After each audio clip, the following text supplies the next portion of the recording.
The Zenfone 5Z from Asus and the Galaxy S9. This obviously coming with a very flagship processor, so I'm guessing it should be able to compare with the flagship level overall, but it does cost like nearly half the price, so that it is interesting to see how it will compare here.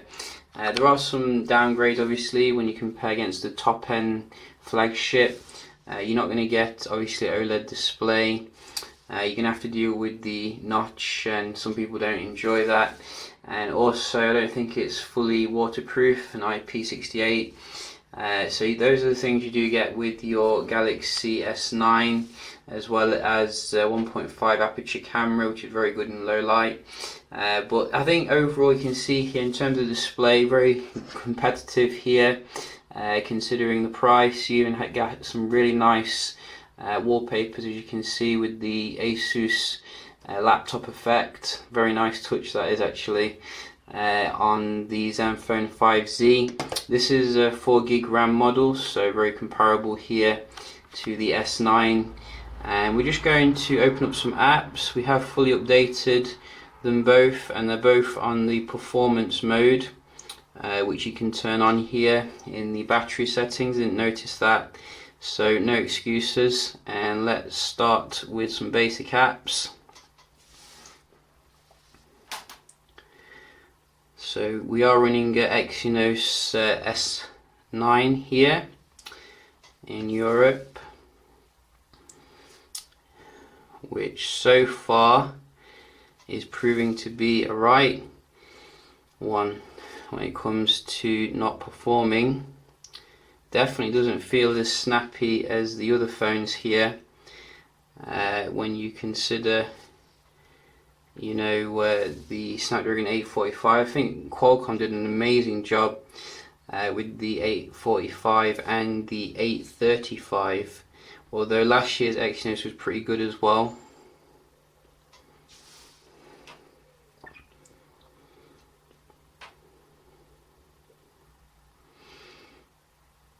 So with the top end handset, you are also going to get HDR technology, which I don't think you get with the like, you know, budget flagship.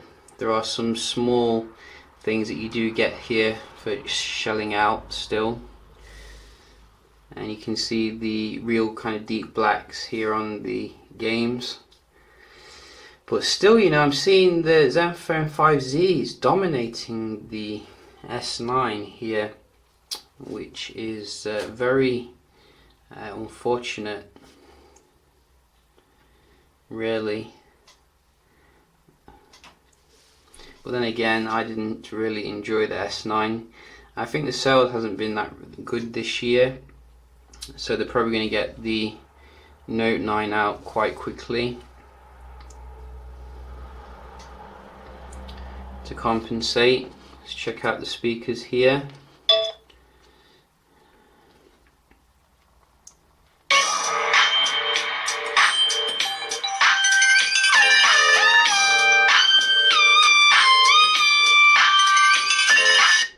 So you can see very nice quick load here, and the speakers sound remarkably loud on the single firing one at the bottom there. So very nice and punchy. So have a look at your speed test, Wi-Fi test.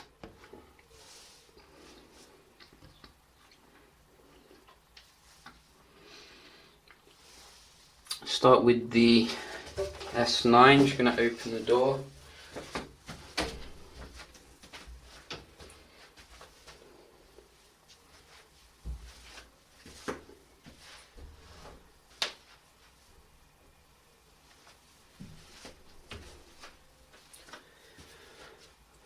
So I got a straight line to my router, and you can see S9 doing pretty well here, going really good towards the end. Maybe the Zenfone will perform. I think this is the first Zenfone with like a flagship processor as well. I mean, the Intel processor back in the day was pretty good with the Zenfone 2, but the battery life was horrible, as I remember. Then they had the Zenfone 3 with the more mid-range kind of processor, So this is you know, like a first here for Asus, affordable handset with very flagship processor. But you can see, I do think the Wi-Fi, you know, whatever they're using there doesn't seem to be up to par really with what you can get. Still giving me the very small amount of reception here. So that's a possible weak point of the device overall. Upload seems to be pretty good though. So do bear that in mind. Let's have a look as well at the web browsing. We can just go to Verge. Go.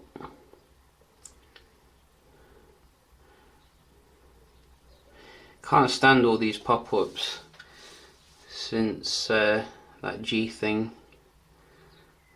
They're just on every website, it just ruins the internet.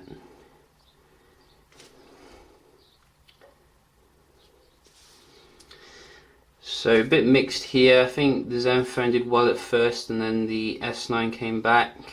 And we do have Tech Radar.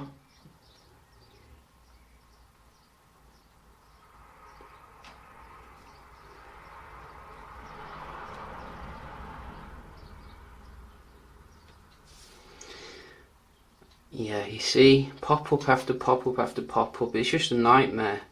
It really is truly a nightmare.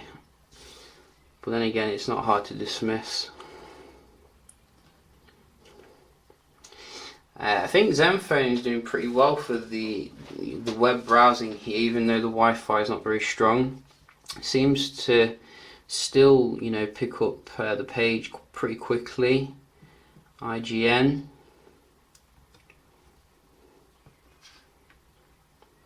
As you can see, very nice performance here. Let's try your multitasking. Can the S9 recover? Whoops. So let's go back to the first one. So reload on the right there.